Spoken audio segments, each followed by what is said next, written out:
Friends, welcome back to my YouTube channel schooling classes. जो भी बच्चे अभी सीजी व्यापम का एंट्रेंस एग्ज़ाम देने वाले हैं, जैसे पीपीटी हो गया, पीईटी हो गया, पीएमटी हो गया, पीएटी हो गया, और जो भी नर्सिंग एग्ज़ाम है जिनके एंट्रेंस एग्ज़ाम आने वाले समय में होने वाले हैं, उसका मैं पार्ट 2 वीडियो बना रहा हूँ। इसमें बहुत ही इंपॉर्टेंट ये पूरे क्वेश्चन लिया हूँ। 2017, 18, 19 में जो भी क्वेश्चंस आए हुए थे उन क्वेश्चंस को लिया हूँ 2018 तक के।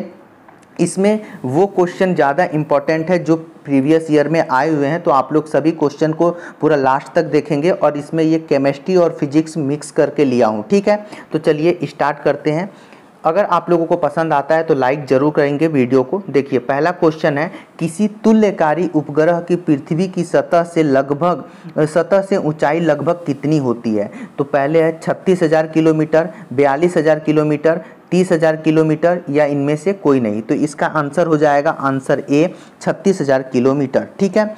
दूसरा क्वेश्चन है आप लोगों का, वर्षा की बूंद का आकार गोलाकार किस कारण से हो जाता है? ठीक है, ये बहुत इंपॉर्टेंट क्वेश्चन है, ये आप लोगों को देखने जरूर मिल जाएगा, ठीक है। वर्षा की जो बूंद होती है वो आकार गोलाकार किस कारण से होती है? पहला है श्यानता का, दूसरा है पृष्ठ तनाव से, तीसरा है प्रत्यास्था से, चौथा है गुरुत्व से। तो इसका आंसर बी हो जाएगा, पृष्ठ तनाव से, ठीक है। फिर नेक्स्ट क्वेश्चन हम लोग देखते हैं। नेक्स्ट क्वेश्चन है हम लोगों का, महान वैज्ञानिक आर्किमिडीज किस देश से संबंधित थे? जो आर्किमिडीज वैज्ञानिक थे वो किस देश से थे? पहला है ब्रिटेन, दूसरा जर्मनी, तीसरा है संयुक्त राज्य अमेरिका, और चौथा है ग्रीस। तो इसका आंसर हो जाएगा डी, ग्रीस से, ठीक है। नेक्स्ट क्वेश्चन है आप लोगों का, पानी के एक गिलास में एक बर्फ का टुकड़ा तैर रहा है, जब बर्फ पिघलता है तो पानी के स्तर पर क्या प्रभाव होता है? जब एक पानी का ग्लास लेंगे, उसमें एक बर्फ़ का टुकड़ा डाल देंगे, तो जब पानी पिघलेगा, जब वो बर्फ़ पिघलेगा तो पानी का स्तर क्या होगा? बढ़ेगा, घटेगा? यहाँ पे देखिए ऑप्शन ए है बढ़ेगा, दूसरा है कम होगा, तीसरा उतना ही रहेगा, और डी है पहले बढ़ेगा फिर कम होगा। तो आंसर सी होगा, उतना ही रहेगा। जैसे कि आप एक गिलास ले लेंगे, गिलास में बर्फ़ का टुकड़ा डाल देंगे तो वो पानी जितना पहले था उतना ही पानी रहेगा। नेक्स्ट क्वेश्चन हम लोग देखते हैं 60 नंबर, गुरुत्वाकर्षण के सार्वभौमिक नियम का प्रतिपादन किसने किया था? पहला है ए है न्यूटन, बी है गैलीलियो, सी है कापरनिकस, और डी है आइंस्टीन। तो आपका आंसर हो जाएगा ए, न्यूटन ने, ठीक है। उम्मीद करता हूँ आप लोगों को समझ आ रहा होगा। अगर समझ आ रहा होगा तो लाइक जरूर करें। देखिए 17 नंबर क्वेश्चन देखते हैं हम लोग, निम्नलिखित में से कौन सा 1 kg द्रव्यमान के पिंड पर कार्यशील पृथ्वी के गुरुत्व बल का सही मान है? 8.9 न्यूटन, 9.8 न्यूटन, 89 न्यूटन, 98 न्यूटन। तो इसमें से और कौन सा सही हो जाएगा? 9.8 न्यूटन। आप भी पढ़े होंगे कि 1 kg द्रव्यमान का भार गुरुत्वाकर्षण का सही मान क्या होता है? 9.8 न्यूटन, ठीक है। नेक्स्ट क्वेश्चन है आप लोगों का, 1 हॉर्स पावर एचपी के कितने वाट के बराबर होता है? जो 1 हॉर्स पावर होता है, 1 एचपी, जैसे कि आप लोगों का पानी का मोटर होता है ना, आप लोग बोलते हैं 0.5 हाफ एचपी का है, 1 एचपी का है, 2 एचपी का है, तो कितने वाट का होता है? पहला है 435 वाट, दूसरा है 305 वाट, सी है 746 वाट, डी है 976 वाट। तो हम लोगों का आंसर हो जाएगा सी, 746 वाट। बहुत ही इंपॉर्टेंट क्वेश्चन है ये। नेक्स्ट क्वेश्चन देखें हम लोग, निम्नलिखित में से किसने न्यूटन से पूर्व ही बता दिया था कि सभी वस्तुएं पृथ्वी की ओर आकर्षित होती हैं? कौन थे ऐसे जो न्यूटन के पहले ही बता दिए थे कि कोई भी वस्तु ऊपर फेंकने पर पृथ्वी की तरफ आकर्षित होती है? पहला है आर्यभट्ट, दूसरा है ब्राह्ममिहिर, तीसरा है बुद्धगुप्त, और डी है ब्रह्मगुप्त। आंसर हो जाएगा आप लोगों का ब्रह्मगुप्त, ठीक है। डी आंसर हो जाएगा आप लोगों का सही है। जो न्यूटन थे उनसे पहले ही ब्रह्मगुप्त बता चुके थे, ठीक है। नेक्स्ट क्वेश्चन आप लोगों का, निम्नलिखित में से कौन सा उष्मा का यूनिट है? ठीक है, इसमें से कौन उष्मा का यूनिट है? पहला है जूल, दूसरा है ओम, तीसरा है एम्पियर, चौथा है वोल्ट। तो आंसर हो जाएगा आप लोगों का ए, जूल। जूल उष्मा का यूनिट होता है। फिर इसके बाद नेक्स्ट क्वेश्चन है हम लोगों का, कितना तापमान होने पर पाठ्यांक सेल्सियस और फारेनहाइट तापमापियों में से एक होंगे? ये मोस्ट इंपॉर्टेंट क्वेश्चन है, याद रखेंगे आप लोगों का। ये 10th क्लास से आया हुआ क्वेश्चन है कि कितने डिग्री सेल्सियस और फारेनहाइट पर तापमान में एक ही होते हैं, जो तापमान होता है वो एक होता है। तो यहाँ पे -40 degree centigrade, 212 degree centigrade, 40 degree centigrade, 100 degree centigrade. तो यहाँ पे आंसर हो जाएगा आप लोगों का -40 डिग्री सेंटीग्रेड। उम्मीद करता हूँ आप लोगों को समझ आ रहा होगा ये। अब नेक्स्ट में चलते हैं हम लोग। नेक्स्ट क्वेश्चन 20 क्वेश्चन आप लोगों का भौतिक का लूंगा और 20 क्वेश्चन केमिस्ट्री का लूंगा, ठीक है। यहाँ पे देखिए नेक्स्ट क्वेश्चन है, एक मनुष्य का तापक्रम 60 डिग्री सेल्सियस है तो उसका तापक्रम फारेनहाइट में क्या होगा? अगर उसका तापक्रम हम लोगों को फारेनहाइट में निकालना है और उसका मनुष्य का तापक्रम सेल्सियस में इतना है तो उसका जो आंसर हो जाएगा वो 140 फारेनहाइट हो जाएगा, ठीक है। इसका फॉर्मूला आता है, फॉर्मूला आप लोग याद कर लेंगे, क्लास 10th के बुक में दिया हुआ है, ठीक है। नेक्स्ट क्वेश्चन है, किसी झील की सतह का पानी बस जमने ही वाला है, झील के अधः स्थल में जल का क्या तापमान होगा? मतलब अधः स्थल मतलब उसके नीचे क्या तापमान होगा? किसी झील की सतह का पानी, सतह मतलब वो ऊपर का छिछला जो पानी रहता है वो पानी बस जमने ही वाला है तो उसके अधः का, उसके अंदर का स्थल में जल का तापमान क्या होगा? 0 degree centigrade, 1 degree centigrade, 2 degree centigrade, 4 degree centigrade. तो आंसर हो जाएगा 4 डिग्री सेंटीग्रेड, ठीक है। नेक्स्ट क्वेश्चन है हम लोगों का, निम्नलिखित में से कौन सा ऊष्मा का सर्वोच्च चालक है? ठीक है, इसमें से कौन ऊष्मा का सर्वोच्च चालक है? तो आंसर हो जाएगा बी, पारा, ठीक है। पारा ऊष्मा का सबसे ज्यादा सर्वोच्च चालक है, ठीक है। नेक्स्ट क्वेश्चन है आप लोगों का, मैं थोड़ा जल्दी जल्दी इसलिए बोल रहा हूँ कि बहुत सारे क्वेश्चंस हैं और कम टाइम में आप लोगों को पूरे क्वेश्चंस कवर कराने हैं। नेक्स्ट क्वेश्चन है ये वाला, आणविक संगठन के द्वारा ऊष्मा का संप्रेरण क्या कहलाता है? पहला है चालन, दूसरा है संवहन, तीसरा है विकिरण, चौथा है प्रकीर्णन। तो आंसर आप लोगों का हो जाएगा संवहन, संवहन आप लोगों का आंसर हो जाएगा।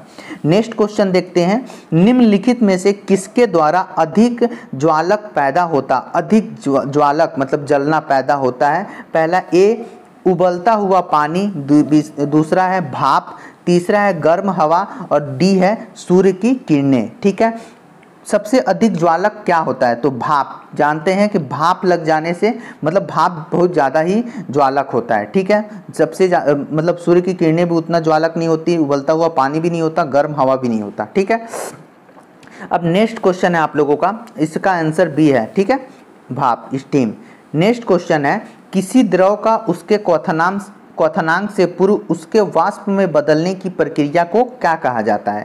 पहला वाष्पीकरण, दूसरा संघनन, तीसरा है हिमीकरण, चौथा है इनमें से कोई नहीं, ठीक है। तो इसका आंसर हो जाएगा वाष्पीकरण, ठीक है।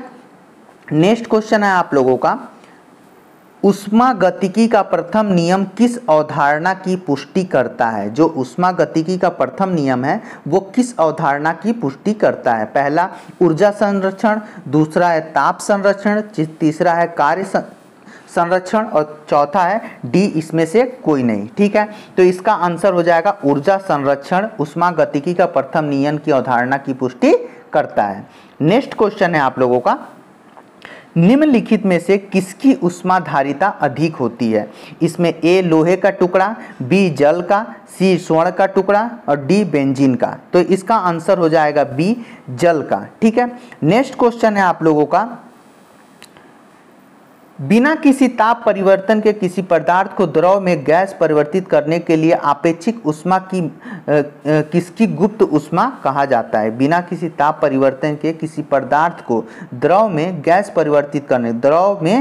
परिवर्तित करने के लिए आपेक्षिक ऊष्मा को किसकी गुप्त ऊष्मा कहा जाता है? पहला है वाष्पन, दूसरा है ऊर्ध्वपातन, तीसरा है संघनन और चौथा है वाष्पीभवन।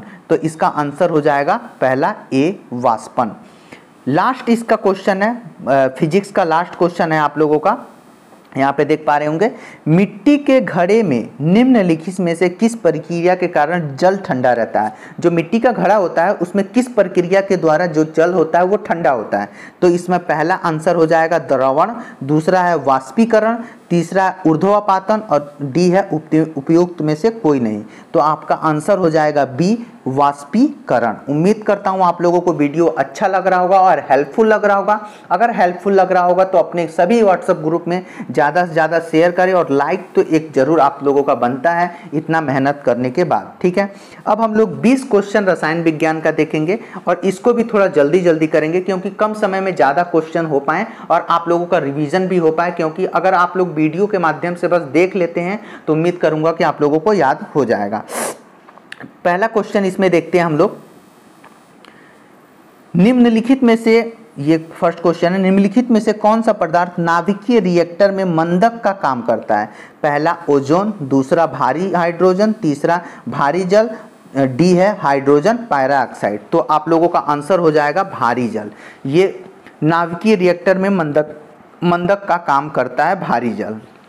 नेक्स्ट क्वेश्चन है, निम्नलिखित रेडियो तत्वों में से किसका उपयोग मनुष्य के शरीर में रक्त प्रवाह की गति के मापन में किया जाता है? निम्नलिखित रेडियो तत्वों में से किसका उपयोग मनुष्य के शरीर में रक्त प्रवाह की गति के मापन के लिए किया जाता है? पहला ए आंसर हो जाएगा रेडियो फास्फोरस, बी का दिया हुआ है रेडियो आयोडीन, सी का दिया है रेडियो आयरन, डी का दिया है रेडियो सोडियम। तो इसका आंसर हो जाएगा रेडियो सोडियम। ठीक है, रक्त की प्रवाह की गति को मापते हैं, जो आप हम लोगों का जो बॉडी में जो रक्त बहता है, खून बहता है, उसकी प्रवाह को नापते हैं। नेक्स्ट क्वेश्चन है 14 नंबर, किसी तत्व के समस्थानिकों के बीच अंतर किनकी भिन्न संख्या की उपस्थिति के कारण होता है? तो यहाँ पे पहला आंसर है प्रोटॉन, दूसरा है न्यूट्रॉन, तीसरा है इलेक्ट्रॉन, चौथा है फोटोन। तो इसमें से कौन सा सही हो जाएगा? बी आप लोगों का न्यूट्रॉन सही हो जाएगा। ठीक है, नेक्स्ट क्वेश्चन हम लोग देखते हैं, निम्नलिखित में से किसके उत्सर्जन से समभारिक उत्पन्न होते हैं? देखिए, निम्नलिखित में से किसके उत्सर्जन से समभारिक उत्पन्न होते हैं? तो पहला ए दिया है अल्फा किरण, बी दिया है बीटा किरण, सी दिया है गामा किरण, डी दिया है एक्स किरण। तो इसका आंसर हो जाएगा बीटा किरण। उम्मीद करता हूँ आप लोगों को वीडियो अच्छा लग रहा होगा। अगर अच्छा लग रहा होगा तो जरूर लाइक करें। नेक्स्ट क्वेश्चन है, निम्नलिखित रासायनिक तत्वों में, ये नेक्स्ट क्वेश्चन है, निम्नलिखित रासायनिक तत्वों में से किस एक तत्व को अपने सभी यौगिक में ऑक्सीकरण अथवा समान होती है? ठीक है, अवस्था समान होती है। इसमें पहला आंसर है कार्बन, दूसरा है फ्लोरीन, तीसरा है हाइड्रोजन, चौथा है ऑक्सीजन। तो इसका आंसर हो जाएगा बी फ्लोरीन। ठीक है, उम्मीद करता हूँ आप लोगों को समझ आ रहा होगा। नेक्स्ट 17 नंबर क्वेश्चन है, किसी एक सामान्य व्यक्ति के रक्त मतलब ब्लड का पीएच स्तर क्या होता है? एक नॉर्मल इंसान का पीएच वैल्यू क्या होता है रक्त का? तो इसका पहला दिया है 4.5 to 4.5, दूसरा है 6.45 से 6.45, 7.35 से 7.45 और 8.25 से 8.35। तो इसका आंसर सी हो जाएगा 7.35 से 7.45 तक। ठीक है, किसी भी सामान्य व्यक्ति का जो रक्त का पीएच वैल्यू होता है। ठीक है, नेक्स्ट क्वेश्चन है, निम्नलिखित में से कौन सा यौगिक लुईस अम्ल नहीं है? लुईस अम्ल इसमें से कौन सा नहीं है? AlCl3, बी है BF3, तीसरा है NH3, चौथा है FeCl3। तो इसका आंसर हो जाएगा बी BF3। उम्मीद करता हूँ आप लोगों को समझ आ रहा होगा। अगर समझ आ रहा है तो लाइक जरूर करें। नेक्स्ट क्वेश्चन है, ताप एवं, ये 19 नंबर क्वेश्चन है, ताप एवं दाब की समान अवस्थाओं में भौतिक गैसों के समान आयतन में किसकी संख्या समान होती है? देखिए, ताप एवं दबाव की समान अवस्थाओं में भौतिक गैसों के समान आयतन में किसकी संख्या समान होती है? ए परमाणु की, दूसरा अणु की, तीसरा मूलक की, चौथा इलेक्ट्रॉन की। तो इसका आंसर हो जाएगा बी अणु की। नेक्स्ट क्वेश्चन है, निम्नलिखित में से कौन सा ईंधन न्यूनतम पर्यावरणीय प्रदूषण उत्पन्न करता है? नेक्स्ट क्वेश्चन है आप लोगों का, निम्नलिखित में से कौन सा ईंधन न्यूनतम पर्यावरणीय प्रदूषण करता है? डीजल, कोयला, हाइड्रोजन, केरोसिन। तो इसका आंसर हो जाएगा आप लोगों का सी हाइड्रोजन। सबसे ज़्यादा प्रदूषण करता है हाइड्रोजन। नेक्स्ट क्वेश्चन है आप लोगों का, निम्नलिखित में से किसके शून्य इलेक्ट्रॉन सजातीय होती है? इसमें से कौन शून्य इलेक्ट्रॉन सजातीय होता है? तो पहला है ऑक्सीजन, दूसरा है फ्लोरीन, तीसरा है नाइट्रोजन, चौथा है नियॉन। तो इसका आंसर हो जाएगा डी नियॉन।